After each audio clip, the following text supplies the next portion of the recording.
Assalamualaikum warahmatullahi and good day. In this video, I'm going to explain about how to write a user-defined class by using an example, a very simple example for you as a beginner in the OOP programming. So we will start with understanding the problem and we will transform that problem into UML class diagram by analyzing what is the input, what is the process, what is the output, and surely you need to identify what is the related object, what are the attributes, and also what are the methods. So based on that UML class diagram, we are going to transform it into a Java program. So let's start. We are given the question here, a simple question for you as a beginner in the OOP classes. So we have the question here saying that you are a new programmer appointed for a mobile phone company. The company requires a new system to manage mobile phones information. Each mobile phone has its model, storage, price, and installment. Your class should implement the following methods. The first is the constructor to create the object which accepts model, storage, and price as parameters. Second method is a value returning method named as calculate installment, which calculate the installment that need to be paid by the customers. The installment is calculated by adding the price with 10% interest and the total is divided with the number of months. This method should accept one parameter which is month. And the last method that you're going to have in this class is a toString method that returns the attribute values. When you get this kind of question, you need to analyze the problem first. So, as we said in OOP, we are focusing on the object. So, given that this question, you need to identify what is the object related to this question, what are the attributes, what are the methods, and then you come up with the UML class diagram, and then only you continue with the coding. So if we try to understand the question, I hope that you have identified what is the object related to this question. Okay, I hope that you have said that the answer is mobile phone. So mobile phone will be your object. So when you know that is the object of your code, then that will be your class. So your class name is going to be mobile phone. Next one, what are the attributes related to this question? So here it is mentioned that each mobile phone has its model, storage, price, and also installment.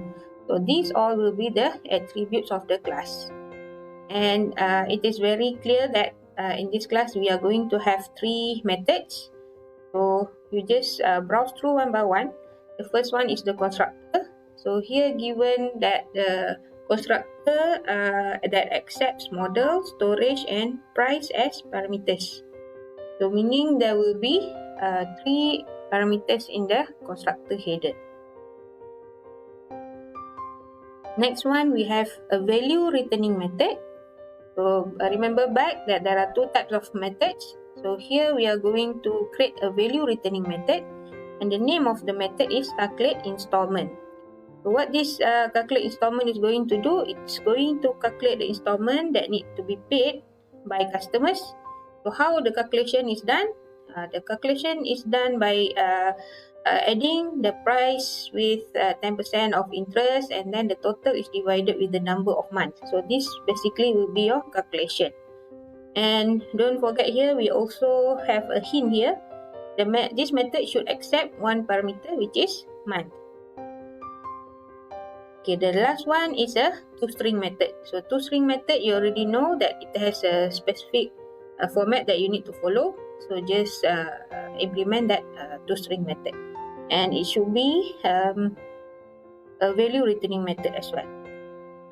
So after you analyze what are the attributes, what is the object, what are the methods, so then you can come up with the UML class diagram. So your answer should be something related to this. So here we have class mobile phone, and then we have all the four attributes here: model, storage, price, and installment. And then you have to determine what are the data types of each of the attributes here. And then next one we have the constructor. So the constructor, as mentioned in the question, we have three attributes: model, storage, and also the price. The next one is a method calculate installment. So this calculate installment method is going to accept one parameter, which is month, and it is also a double.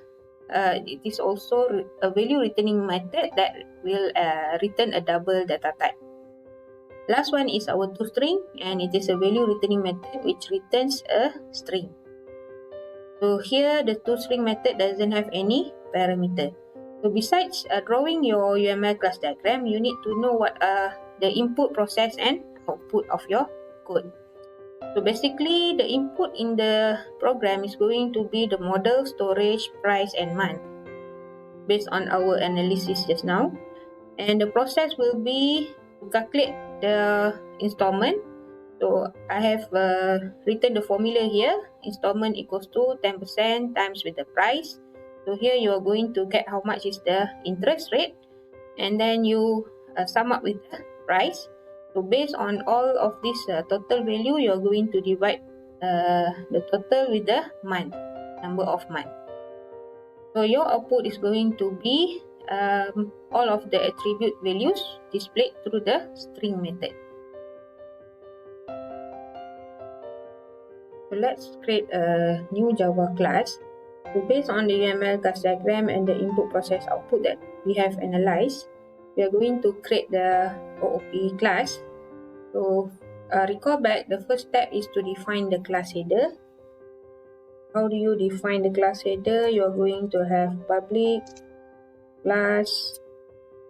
In this case, our class name is MobilePhone. So that is the first step. Next step, step number 2, you are going to define the attributes. So here we have 4 attributes, and all of them are private. If we refer to the symbol on the left hand side, it is minus value. So we are going to have private string model,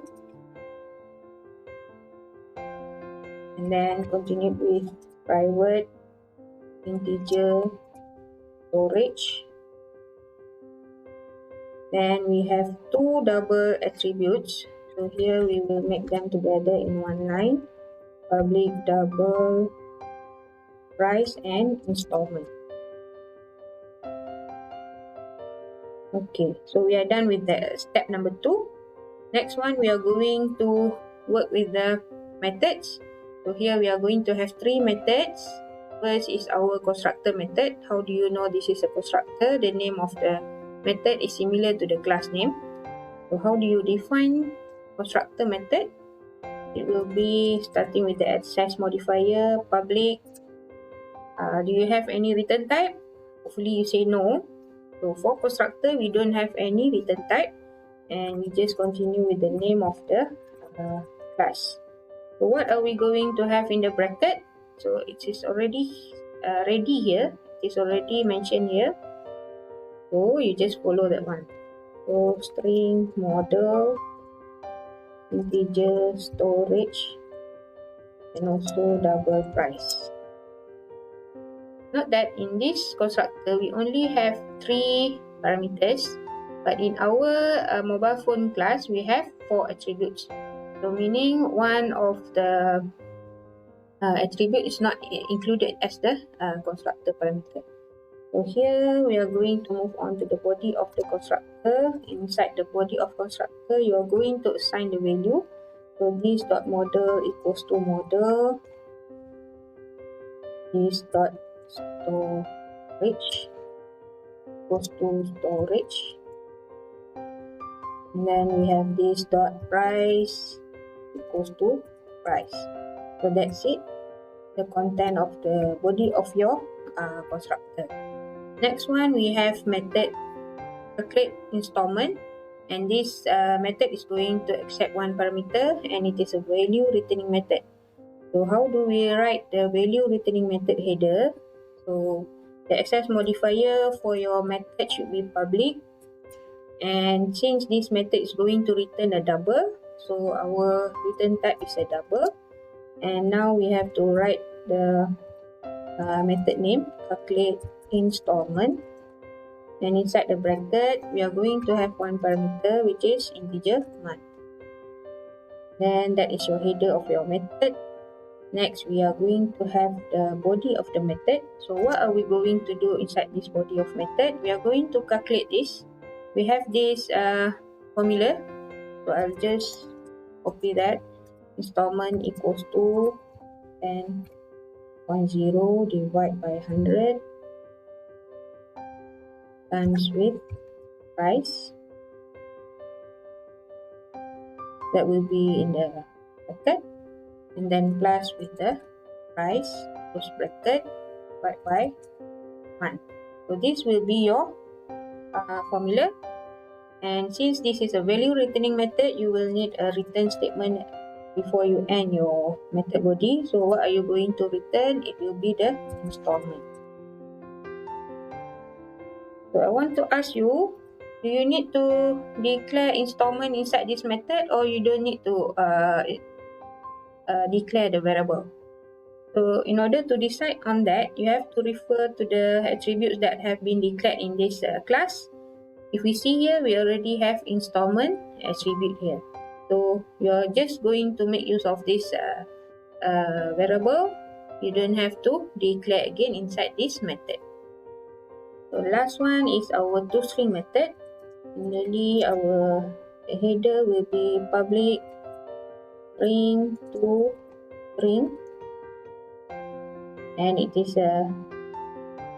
doesn't have any parameter inside the bracket. The content of the toString method will be something similar like this. So you are going to return a string. So all of this will form a string where you are going to print out the model, storage, price, and also installment. So that will be returned to the caller. And don't forget, before you end the class, you have to close the class with the curly braces. So now that we are done with this class, let's save and compile. The name of the class is MobilePhone.java, and it is operation complete. So meaning there is no error in this class. So we are done with the class definition for mobile phone. Next, let's create our tester class. So your tester class is going to be something similar to this. So first you have to include the import statement, then you have your class header as mobile phone. This is your main method header, and then you have the scanner object creation. So here you are going to declare all of the variables that you're going to make use in this class. So next one, we are going to ask input from the user in order to create the object. So as we know, we need three values to create the object. We are going to ask input for the model of the mobile phone, continue with the storage, and then the price. And we also need another input, which is month, because we need to use that value in the calculation. So basically, you will have these four inputs, similar to what you have analyzed before this. So after you get the input, next step is to create the object. So how do you create the object? You have to refer to the class name, which is mobile phone. Let's say our object name is MB equals to new mobile phone. And what are the parameters that you should include here? You refer to the parameters in the UML Class Diagram. So you will need to send three values: model, storage, and also price. So with this line of code, the object will be created and it will be available in the memory location. So next, after you already have your object, then you can call the method. So how do you call the method? You need to use the name of the object reference variable name, which is mb dot method name. So in order to call the method, you need to know whether the method is a value returning or what method. So if we see here, our calculate installment method is a value returning method. So what we are going to do is we need one variable on the left hand side. Okay, so let's finish this first. So when you want to call a method, you need to write the object name dot method name. So calculate installment, and in the bracket you're going to send the month.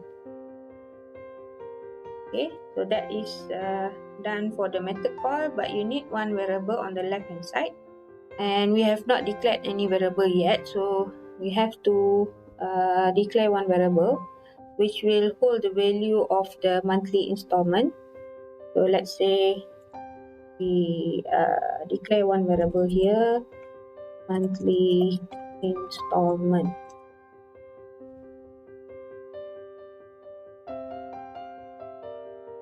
Once you declare that, you can use here. So this will be the complete method call for calculate installment method. Next, we are going to call method to string. So similarly, you are going to use the object name mb dot to string. Let's compile this class. When you try to run this class, going to ask input for the model of the mobile phone. Let's say Oppo A3s. The storage is 64 gig and the price is 600. The month of installment, let's say 12. So after you give the input, you don't get any output because you just call this method mb.toString, but you didn't put the system.out.println. So in order to see the output, you have to combine it with SOP. Let's try again.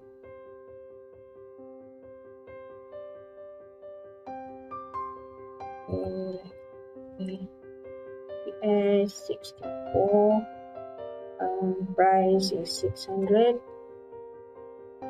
month of installment will be 12. So if you see here, you get this output. Why do you get this output in one line of everything in one line? So let's refer back to our toString method. If you see here, all are combined in one single line. So in order to make them separate in different lines, so you can use \n for each of them.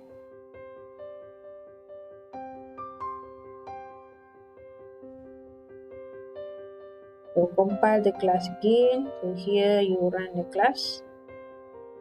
So let's key in the input.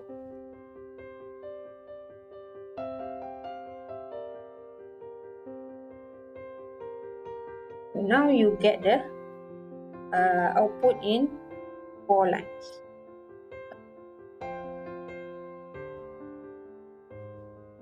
We are going to improve the format of the output for this program. If you observe here, the output is using 1 decimal point for the price and installment. So usually for currency, we use 2 decimal points. So how are we going to improve that? Go to this toString method, and you can make use of method string.format. So string.format %.2f. You just improve the variables that you're going to format. So this string.format is similar to your printf method that you have learned before. It is slightly different in the syntax. Okay, so now we are done. Just compile back, and we are going to run this program again. So let's say Oppo A3s 64, price is 600, and month of installment is 12. So you are going to get this output. So we are done with the exercise. So we have seen how to analyze the problem. From the problem, we come up with the UML class diagram together with the input, process, and output. And I've shown you how to create the class. We started with defining the header of the class, then our attributes, and after that we have defined all of the methods that we have in this class. And then we continued with our tester class. So we have read the input, we have created the object, and after that I've also shown you how to call the methods. Hopefully this can give you some idea about how to solve the other problems. Basically how you create the class is similar, so you can just follow the same way that we have done in this exercise. So all the best. Thank you for watching this video. Hopefully you have got benefit from this video. If you like the video, please hit on the like button and share the video with your friends. To get more videos, please subscribe to my channel. See you inshallah in the next video. Assalamualaikum warahmatullahi and bye.